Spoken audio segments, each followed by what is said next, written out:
Los invito a que abran su escritura en el libro Primera de Reyes, capítulo 18, del 30 al 39.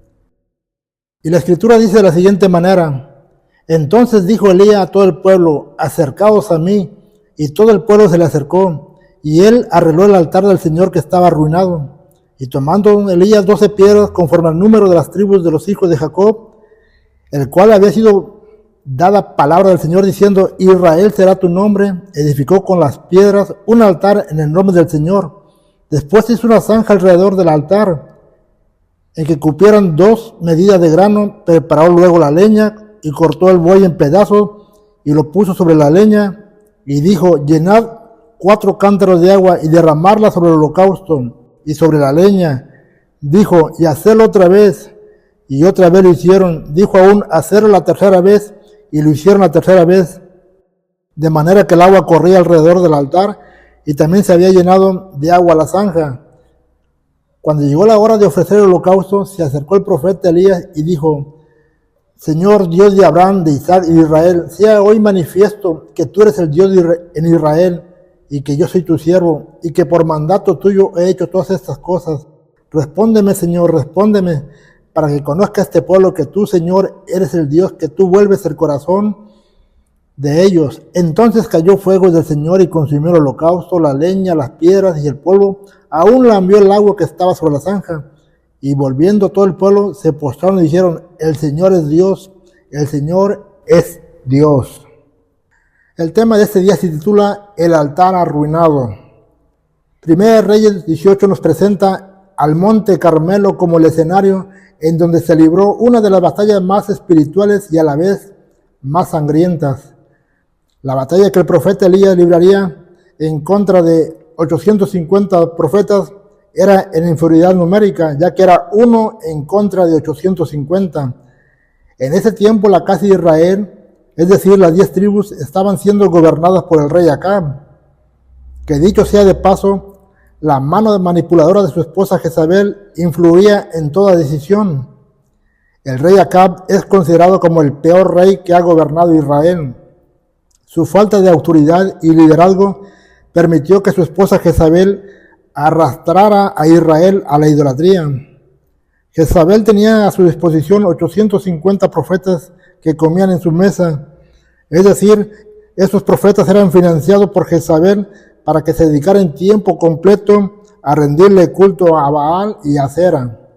La reina Acera era considerada la diosa de la fecundidad. Por su parte, el dios Baal es considerado el dios de la fertilidad y de la tormenta, lluvia. En aquel tiempo, Dios desafió a Baal al enviar la sequía y la hambruna por espacio de 3 años y 6 meses. Y al término del tiempo señalado, el Señor volvió a enviar al profeta Elías para que se presentara delante del rey Acab. La orden era incitar realmente al rey Acab a que convocara a todo Israel y a todos los profetas al monte Carmelo. Primera de Reyes 18:19 dice así: envía pues ahora y congrégame a todo Israel en el monte Carmelo, y a los 400 profetas de Baal y los 400 profetas de Acera que comen en la mesa de Jezabel. Todos los contrincantes del profeta Elías acudieron a ese llamado, y aún Israel, todo el pueblo, acudió al llamado. Israel solamente iba como espectador, como testigo de todo lo que iba a suceder en el monte Carmelo. Pero Dios, a través del profeta Elías, tenía preparado realmente una manifestación de su gloria, y Elías no perdió la oportunidad para ver ahí en el monte Carmelo congregado a todo Israel, y en ese momento les dijo a ellos en una forma de advertencia: ¿hasta cuándo van a claudicar en 2 pensamientos? ¿Hasta cuándo van a continuar en esa actitud de no confiar en Dios? Deben decidirse en quién van a confiar, si en Dios o en Baal. Entonces es un reto que Elías le está haciendo al pueblo de Israel en ese momento. Israel estaba claudicando en 2 pensamientos que no le permitían realmente decidirse a quién servir. Así que el pueblo optó solamente por guardar silencio. Pero Elías estaba dispuesto a demostrar que el verdadero Dios, quien gobernaba todo el universo, que tiene poder sobre la naturaleza, era realmente Adonai. Aquel gran reto consistía en que cada grupo tenía que presentar su holocausto ante su Dios, y el Dios que contestara con fuego, ese era reconocido como el verdadero Dios. El profeta Elías le cedió el lugar a los profetas de Baal para que ellos fueran los primeros en clamar a su Dios, pero a pesar de todo el esfuerzo que ellos hicieron, al gritar, el torturar sus cuerpos con cuchillos, con lacetas, Baal nunca respondió. Pasó más de mediodía y Baal no respondía a todo tipo de clamor y súplica de sus profetas. Pero cuando llegó el turno para el profeta Elías, Elías de cierta manera sacó a relucir la crisis espiritual en que atravesaba Israel. Y el primer paso que hizo Elías, Primera Reyes 18, 30, 31, dice así: entonces dijo Elías a todo el pueblo, acercaos a mí, y todo el pueblo se le acercó. Y él arregló el altar del Señor que estaba arruinado. Y tomando Elías 12 piedras conforme al número de las tribus de los hijos de Jacob, el cual había sido dada palabra al Señor, diciendo, Israel será tu nombre. Elías había puesto el dedo sobre la llaga. Había encontrado que el altar estaba arruinado, abandonado, olvidado. La comunicación con Dios se había perdido, ya no existía. Igualmente, Elías había tomado 12 piedras para edificar el altar. Cada piedra simbolizaba el nombre de una tribu, pero en ese momento las tribus estaban divididas en dos partes. La casa de Israel, con 10 tribus, también conocida como el Reino del Norte, era gobernada por el rey Acab. Y la casa de Judá, también conocida como el Reino del Sur, con 2 tribus, era gobernada por el rey Josafán. Pero en ese momento estaba Israel dividido en dos partes. Todo esto viene desde 1 Reyes capítulo 11, cuando Dios anuncia la división de las 12 tribus en 2 reinos. Debemos notar que Jesucristo dijo en Mateo 12:25 las siguientes palabras: sabiendo el pensamiento de ellos, les dijo, todo reino dividido contra sí mismo es asolado, y toda ciudad o casa dividida contra sí misma no permanecerá, dando a entender que todo lugar, todo reino, todo gobierno, todo país, todo hogar que está dividido tiende a caer, tiende a quedar dividido, tiende a no permanecer, a quedar asolado. La caída de la casa de Israel era inminente. Ambas casas caerían al paso del tiempo. La casa de Judá sería llevada cautiva a Babilonia. Por otra parte, la casa de Israel fue llevada cautiva por Asiria, donde hasta el día de hoy continúan asimiladas entre las naciones como las ovejas perdidas de la casa de Israel. Debemos notar que si hay algo que puede afectar a todo un pueblo, a toda una nación, es la falta de liderazgo, un mal gobierno, el no contar con un altar o que el altar esté arruinado. Y un punto más, la separación entre el mismo pueblo. Una familia desintegrada solamente ocasiona lamentación, ruina, maldición. Elías describe las causas por las cuales el altar estaba arruinado. 1 Reyes 18:18 dice Elías, dirigiéndose al rey Acab, yo no he turbado a Israel, sino que tú y la casa de tu padre, dejando los mandamientos del Señor y siguiendo a los Baales. La causa por la cual el altar estaba arruinado es porque la casa del rey Acab, la familia y la descendencia, habían dejado los mandamientos del Señor, se habían alejado de la ley de Dios, se habían ido en pos de los Baales. 1 Reyes 19:10 y 1 Reyes 19:14 dice lo siguiente. Y él respondió, he sentido un vivo celo del Señor, Dios de los ejércitos, porque los hijos de Israel han dejado tu pacto, han derribado tus altares y han matado a espada a tus profetas, y solo yo he quedado y me buscan para quitarme la vida. Nuevamente Elías toca el punto donde Israel había dejado el pacto de Dios, la ley de Dios, los mandamientos de Dios, y habían derribado los altares. El pueblo estaba pasando por una crisis espiritual realmente. El pueblo de Dios se había olvidado de guardar los mandamientos de Dios. La relación con Dios estaba olvidada. Debemos tener muy en cuenta que Dios quiso prevenir todo esto. Dios mismo había diseñado un modelo perfecto para que el altar permaneciera siempre activo. Y ese altar inicia en la familia, para que siempre estuviera en comunicación la familia con Dios, la armonía entre la familia. Deuteronomio 6:4-9 da las bases de ese altar. Dice de la siguiente manera: Oye Israel, el Señor nuestro Dios, el Señor uno es, y amarás al Señor tu Dios de todo corazón y de toda tu alma y con todas tus fuerzas. Y estas palabras que yo te mando hoy estarán sobre tu corazón. y la repetirás a tus hijos, y hablarás de ella estando en tu casa, andando por el camino, y al acostarte, y cuando te levantares, y las atarás como una señal en tu mano, y estarán como frontales en tus ojos, y las escribirás en los postes de tu casa y en tus puertas. La intención de Dios es que su palabra, sus mandamientos estuvieran constantemente en la vida de una familia. Los padres eran las personas indicadas para transmitir el mensaje de Dios en cada momento, al levantarse, al acostarse, al andar en el camino, y en cada momento, en cada rincón del hogar, existiera la palabra de Dios, que la familia realmente estuviera empapada y saturada de la palabra de Dios. Esto haría que el altar nunca estuviera arruinado. Así que el altar de Israel iniciaba en cada hogar. La relación de los padres con los hijos era esencial. El padre se encargaba de instruir a sus hijos. El rey Salomón reconoce la instrucción de los padres. Proverbios 1:8 dice así: oye, hijo mío, la instrucción de tu padre, y no menosprecies la dirección de tu madre.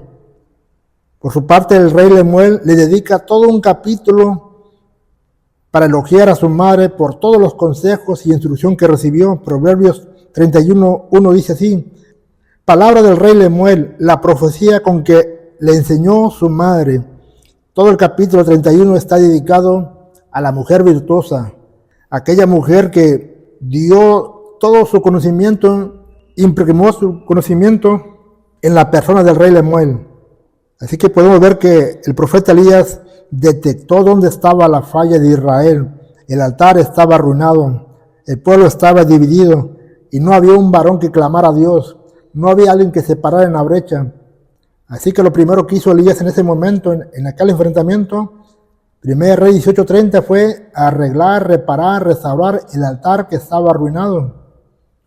Lo podemos notar en el capítulo 18, 31, 32, que junta reúne las 12 piedras para edificar el altar. También podemos notar en el capítulo 18, versículos 36 al 37, que invoca el nombre del Señor.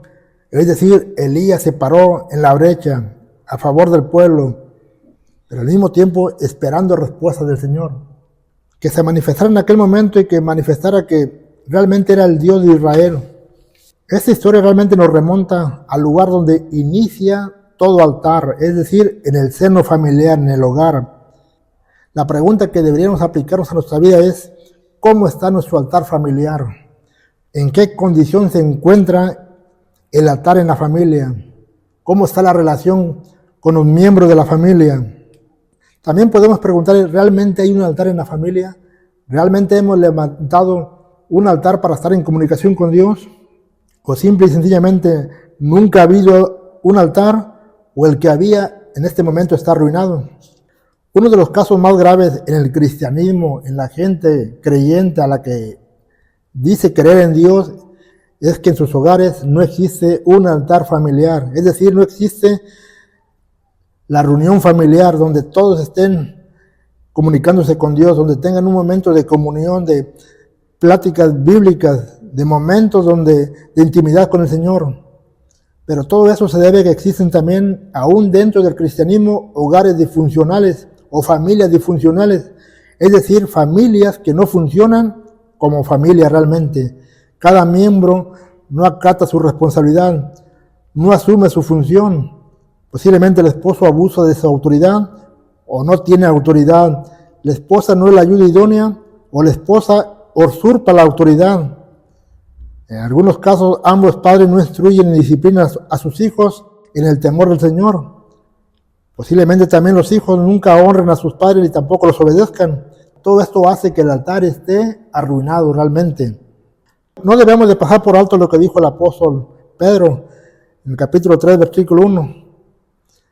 Habla de una armonía dentro del matrimonio para que las oraciones no tengan estorbo. Y también el apóstol Pablo nos dice en 1 Corintios 7:5 que el matrimonio debe tener un mutuo consentimiento para ocuparse en la oración. Es ahí donde inicia realmente el altar. Primeramente, en el matrimonio, un mutuo consentimiento, una armonía para que la oración no tenga estorbo, y después se transmite a los hijos toda enseñanza bíblica. Muchas veces los padres no tienen la forma o el tacto de reunir a sus hijos como uno solo. Hay un distanciamiento entre cada miembro. En la actualidad es muy común ver ese distanciamiento por motivo de los celulares, de los móviles, donde aún en la misma sala, el mismo comedor, cada uno está conectado con personas de todas partes, menos con su familia. Así que pueden estar reunidos 10 personas, pero cada quien hablando con un desconocido, mientras que los conocidos no hablan entre sí. Todo esto solamente arruina realmente la armonía y la comunicación en la familia, y el altar posiblemente nunca se ha levantado. Debemos de quitar todo aquello que impide que podamos levantar un altar familiar. Todo aquello que nos estorba para que no funcione ese altar, debemos de enfrentarlo. Elías se enfrentó a 850 profetas. Quizás usted y yo solamente tengamos que enfrentar posiblemente la apatía de alguna gente, la pereza, la falta de interés de algunos miembros de la familia, pero no se compara con los 850 profetas que Elías se enfrentó. Cada uno es un desafío. Igualmente nosotros debemos de enfrentarnos a todo tipo de desafío que tengamos, pero el altar tiene que ser levantado. Como cabezas del hogar no podemos quedarnos con los brazos cruzados, solo viendo cómo la familia se desintegra. No podemos permitir que nuestros hogares se derrumben ante nuestros propios ojos. Tampoco podemos quedarnos paralizados viendo cómo los hijos se van alejando de Dios y cómo se van introduciendo al mundo. Tenemos que hacer algo. Necesitamos hombres valientes que se le paren en la brecha como el profeta Elías. El profeta Elías en ese momento no tuvo miedo del desafío. Y al final el Señor le dio la victoria sobre los profetas y Dios contestó con fuego. Pero no solamente contestó con fuego, unos versículos más adelante podemos darnos cuenta que Elías le manda decir al rey de Acab que se prepare porque grande lluvia venía sobre aquel lugar. El fin de la sequía había terminado. Dios había decidido abrir los cielos en aquel momento. Debemos entender que cuando no hay altar o cuando el altar está arruinado, los cielos están cerrados, pero cuando se levanta un altar, cuando se levanta el clamor, cuando se levanta la súplica, cuando hay comunión entre los unos y los otros, cuando hay esa armonía, cuando el pueblo clama, Dios abre los cielos en ese momento. Es muy importante la comunicación entre la familia. No importa todo lo que tengamos que lidiar con tal de reparar o arreglar el altar que está arruinado. El Señor le dijo a Salomón en 2 Crónicas 7:14, si se humillare mi pueblo sobre el cual mi nombre es invocado, y oraren y buscaren mi rostro, y se convirtieran de sus malos caminos, entonces yo iré desde los cielos y perdonaré sus pecados y sanaré la tierra. Ese es un verdadero altar. El pueblo se humilla, la familia se humilla, donde el nombre de Dios ya ha sido invocado, donde todos tienen conocimiento. La familia, el pueblo ora y busca el rostro de Dios, se convierten de sus malos caminos y Dios se compromete desde los cielos a perdonar todo tipo de pecado, a sanar la tierra. Es el fin de la sequía y eso solamente viene cuando se levantan los altares, cuando la familia se compromete, cuando la familia vuelve a ser realmente una familia, cuando la familia entiende su compromiso ante Dios, cuando la familia es agradecida con Dios por todo lo que ha hecho, cuando la familia alcanza a ver la provisión de Dios, la mano de Dios, cómo Dios opera en cada circunstancia. La invitación es la siguiente: si tienes un altar, no permitas que se caiga, y si está arruinado, levántalo. Si ya lo has intentado y no te funcionó, vuelve a levantarlo, pero nunca retrocedas. El altar tiene que ser nuevamente arreglado, tiene que estar funcionando. No importa la edad que tengan los hijos, lo importante aquí es la disposición que tengamos cada uno de nosotros de arreglar ese altar, de levantar ese altar, de reunir a la familia, de tener un horario posiblemente hasta nuestra comodidad, un día elegido por nosotros mismos. Posiblemente sea un día a la semana, pero hay que levantar ese altar. Unirnos con la iglesia también, con los miembros de la iglesia que están teniendo oración, ser partícipe de todo tipo de exclamación, de clamor, de súplica, de ruego, de peticiones, de acción de gracias. Realmente que formemos parte del altar, que seamos parte de esos hombres que realmente doblan sus rodillas, que claman a Dios, que suplican, que se interesan por su familia, que se interesan por cada miembro de la iglesia, que se interesan porque las puertas de las iglesias permanezcan abiertas, miembros que están interesados en que Dios siga hablando a través de su palabra, a través de los mensajes. Es una invitación que llega a cada hogar, a cada miembro en particular. Es un momento de reflexión, cómo está realmente el altar familiar, en qué condición se encuentra mi familia. Es tiempo de hacer un esfuerzo, es tiempo de quitar todo lo que estorba en nuestras vidas. Es tiempo de dedicarle un momento al Señor, un momento que prácticamente cambiará el curso de la vida de cada familia para bien. Desde ese momento empezarán a ver y a experimentar lo que es realmente caminar con Dios, ver la gloria de Dios y aún en los momentos críticos saber poner las cargas delante de Dios y ver cómo Dios nos saca de situaciones difíciles y adversas y que el mensaje de Dios siga siendo transmitido de generación en generación. Ver cómo nuestras familias, nuestros descendientes son alcanzados por la palabra de Dios, ver la conversión de aún de aquellas personas que son difíciles y complicadas, pero que solamente Dios a través de su palabra transforma vidas. Este es el tema de este día, hermanos. Meditemos y llevémonos a la práctica. Levantemos el altar. No permitamos que nuestro altar esté arruinado. Bendiciones, hermanos. Dios me los bendiga.